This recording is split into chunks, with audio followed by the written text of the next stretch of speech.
Well, thank you for being here and sitting down to talk to us and taking the time. So you're here at Fairfield, surrounded by students, speaking to students in the community. Why is it important for you to share your story with students, and also in a faith aspect, and also starting up your own company or starting up your own organization? Yes, so I'll say I'm actually not sharing my story in my talk today. I'm really sharing an interpretation of the American story, but your question is very relevant to that. So I'm going to describe America as a diversity project, and the first dimension of diversity that the founding fathers paid attention to was religious diversity.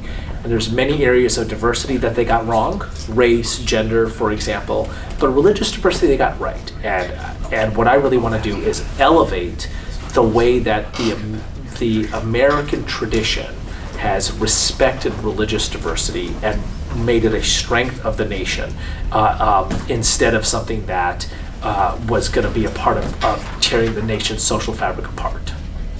You can talk about your parents growing up and your mom being in Catholic schools and your dad being accepted into Catholic university.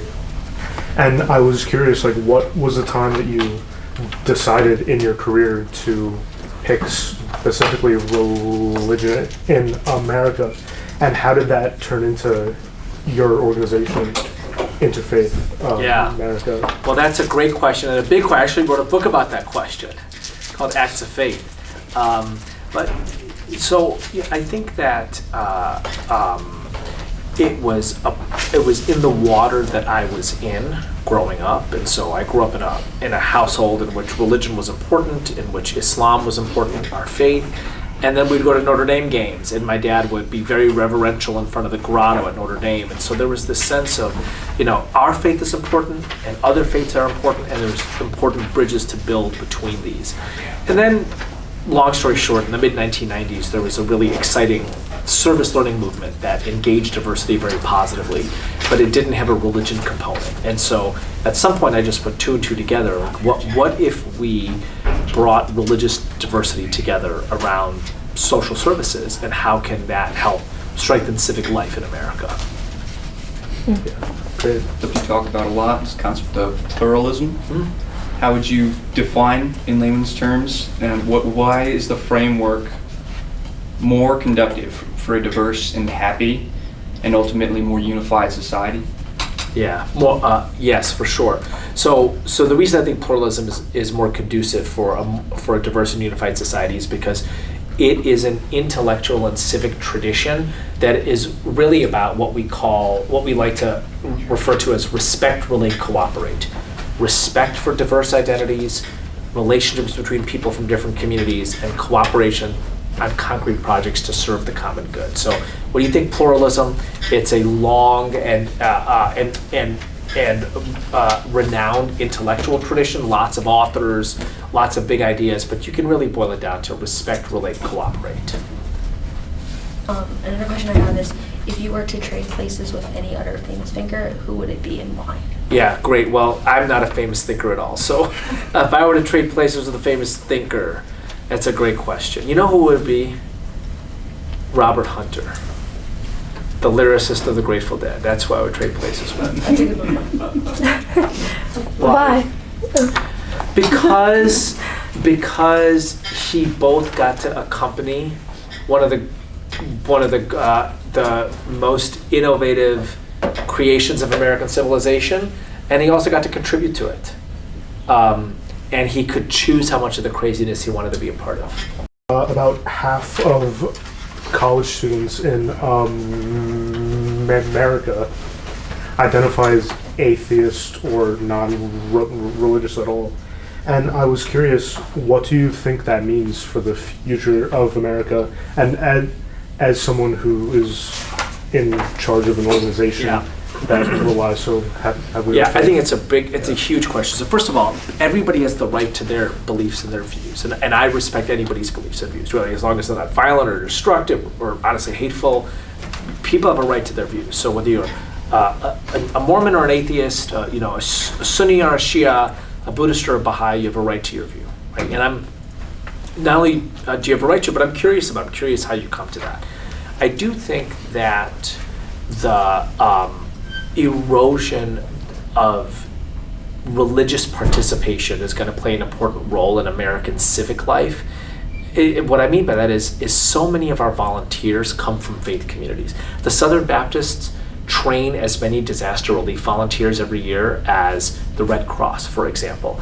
And it's just really hard to replace that volunteer base. That's where food depositories get their volunteers from. That's where homelessness organizations get their volunteers from. So just as far as American civic life goes, I don't know where we're going to find groups of people ready to volunteer, participate, help in quite the same kind of way. That doesn't mean atheists are, it doesn't mean everybody's met mean Christians and mean Muslims and mean Jews. Everybody's met wonderful atheists. There's nothing to do about people's personality characteristics. It's only that religious communities contribute in huge ways to American civic life. Religion is a very dividing topic. And how do you find your way through that space as the CEO? Yeah, it's a great question. So I have a very straightforward and easy answer for you. You find things you admire about different religions, and you tell the people of those religions what you admire about their religion. It's actually a very, very simple answer. It doesn't, I should say it's simple, not easy. Right? Simple. Yeah. You find things you admire about other people's religions, and you tell them. That makes conversations so much easier. What is your favorite thing about your job? Honestly, speaking of campuses is pretty far up there. So President Nemec just wrote an important article about the way that universities can help set agendas in the nation. And so I like speaking of campuses, and I like thinking of that as part of the role that universities play in setting a civic agenda. Thank you. About the importance of the individual, and it's not about being part of a religion or anything. It's about judging an individual and what can be done to cultivate a culture of encounter, to try and get people from these different backgrounds to be able to recognize each other a little bit better. If there's anything in particular. Yeah, well, I'll go back to the answer I gave to this gentleman, which is if people could learn things that they admire about different religions or different cultures and share that with people freely, it is amazing how well a conversation goes when you tell somebody, I really like this about your community. That could be the opening to different conversations. I think civil discourse would go a lot more smoothly. When did you discover that? The truth is we all know it, right? Honestly, this is, when you're even if it's something really simple, I really like your shoes, right? The conversation goes so much, and part of it is because then the person tells you the story about their shoes, right? So when you now do that about a topic that people do not know how to address, which is religion, so I'll tell you a story. So I'm driving my son to a travel basketball game. Of course we're late. Of course it's my fault.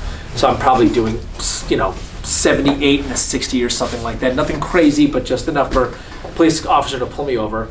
So he pulls me over, and he's being nice, but my son is not happy. We're all related to this game. And I look at him, and I look at he's got a crucifix, not just a cross, but a crucifix, right, hanging. And I look at him like, that is a beautiful crucifix. So 5-minute conversation instead of a 20-minute scolding and a ticket, right? So no ticket, right? But it's literally and it was a beautiful crucifix. And he said, are you Catholic? And I said, no. Well, how do you know there's a crucifix and a cross? And I said, because I admire your tradition. And I don't have to pretend I'm an expert in it. I'm not an expert in it, but I know a little bit. And what I know is the stuff that I admire.